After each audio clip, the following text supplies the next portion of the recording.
Нашиот сограѓанин Симеон Иванов Канго деновиве е на жесток удар на музичката и не само музичката јавност во Македонија поради објавениот проект Аманет финансиран со државни пари во износ од 4500 евра.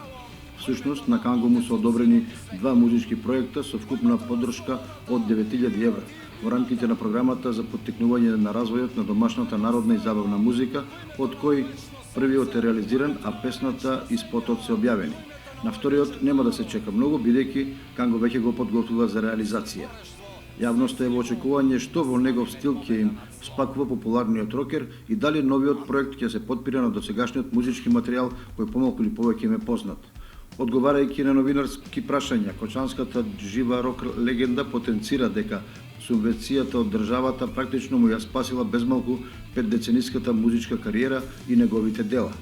Тој за себе смета дека направил многу и ако има некој што направил повеќе, подготвен е да изврши харикири. Инаку деновиве Канго е во подготовка на 21-то издание на Мактеон, кој ќе се организира кај Дабот во близина на селото Бели, а ќе се одржи на 6, 7 и 8 мај.